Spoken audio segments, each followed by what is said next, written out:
Back to news. Kamareddy జిల్లా బిక్కనూరులో ఉద్రిక్త పరిస్థితులు చోటు చేసుకున్నాయి. నెల రోజులు గడుస్తున్నా ధాన్యం కొనుగోలు చేయడం లేదంటూ ధాన్యానికి నిప్పు పెట్టాడు ఓ రైతు. రోడ్డుపై ఆరబెట్టిన ధాన్యం వర్షానికి తడిసిపోయిందని ఆవేదన వ్యక్తం చేశాడు. కొనుగోలు కేంద్రాల దగ్గర కాంటాలు ఆలస్యంగా వేస్తుండటంతో మనస్తాపానికి గురై ధాన్యానికి నిప్పు పెట్టినట్టు తెలిపాడు. ఘటనా స్థలానికి చేరుకున్న రెవెన్యూ అధికారులు రైతులతో మాట్లాడి ధాన్యాన్ని కొనుగోలు చేస్తామని హామీ ఇచ్చారు.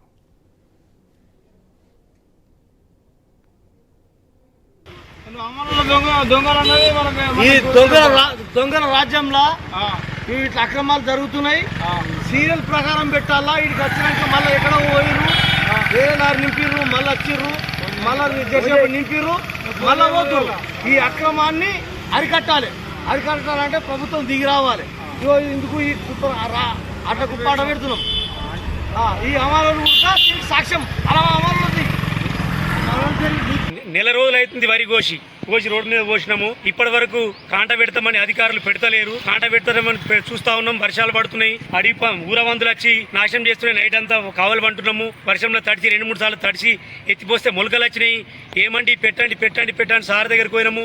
ఇది మన సిబ్బంది ఏదైతే సొసైటీ సిబ్బంది ఉందో ఆ సిబ్బంది వారిని అడిగినా వాళ్ళు పెడతామని గత నెల అవుతుంది పెడతామన్న బట్టి, కానీ పెట్టడం లేదు. పెట్టడం ఆవేదన గురి చెంది మేము అడ్డడం తగలబెట్టడం జరిగింది. విషయం అది.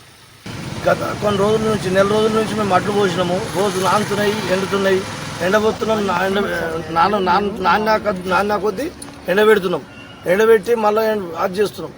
ఈ రకంగా మమ్మల్ని హింసించుడుకు బాధపడుకు వడ్లు గ్యాస్ట్ వచ్చి.